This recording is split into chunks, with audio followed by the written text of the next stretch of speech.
Welcome. Part of our continuing series. Sorry, one second.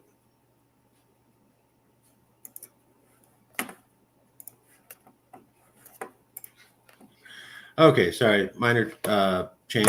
Part of our continuing series where we talk to different professors, scholars, activists, reporters, anyone we can get a hold of on the left and the right, their particular opinion on political polarization or the psychology underpinning it. We just did an interview with a psychologist on that. Today, I wanted to talk to Michael HOUT. He's the professor of sociology at New York University. We weren't able to get a full interview, but we were able to get one question answered. But first, let's cover him. Sociology degree from Indiana University and a University of Pittsburgh sociology and history degree. He's also taught at New York University, and he's worked at the University of California, Berkeley, the Nate Cohen Professor of Sociology and Demography, and a Professor of Sociology, Associate Professor of Sociology, and Associate Professor of Sociology at University of Arizona.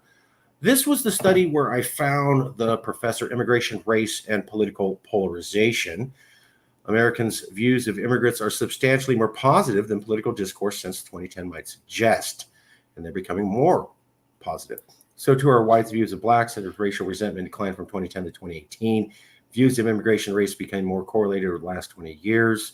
While Republicans' views of immigration and the racial resentment have changed very little since 2010, Democrats' views of immigration have become far more positive, and their racial resentment has declined substantially. The consequences of these trends were borne out dramatically in the 2016 presidential election.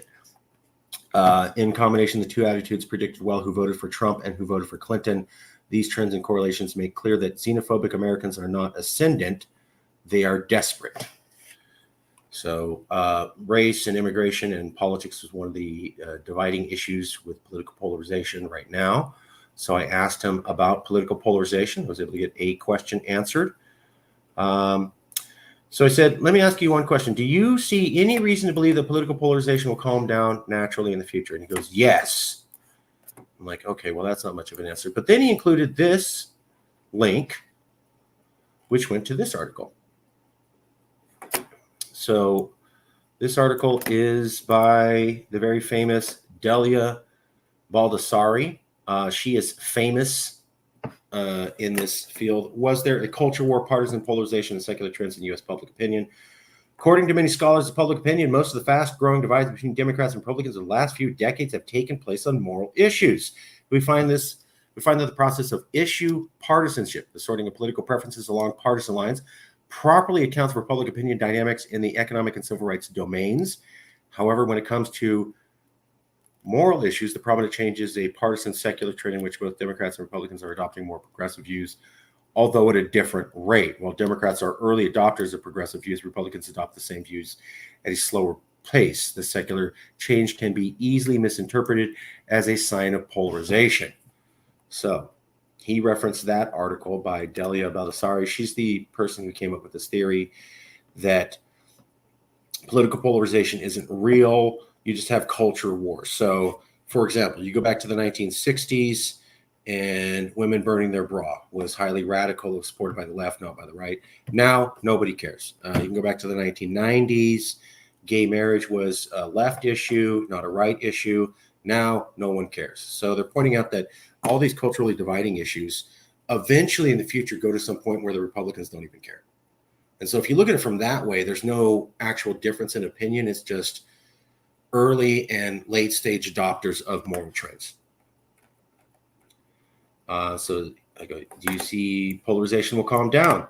Yes. And I said, oh, you're going off the Baldessari theory, that there is no real division in America. Progressives adopt a stance and defends conservatives for a while, but eventually they adopt a new stance. Okay. To which he responded, yes, but before the conservatives come around, it's a major wedge issue.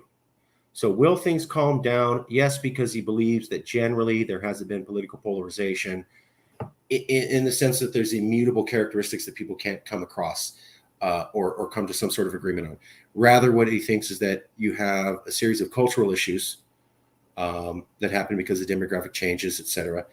And conservatives argue with liberals for a while, but eventually always come to adopt that position. Another one would be Obamacare. 20 years ago or 15 years ago, conservatives hated that idea. Now they basically accepted it's there. So that was his theory. He goes off this very famous Baldessari theory. And that was his opinion of if polarization will calm down. And that is from the professor who wrote this book on racial polarization and political polarization. And it's this professor here. Well, that's it. We'll come back with more as we have it. We'll be right back in a minute with even more.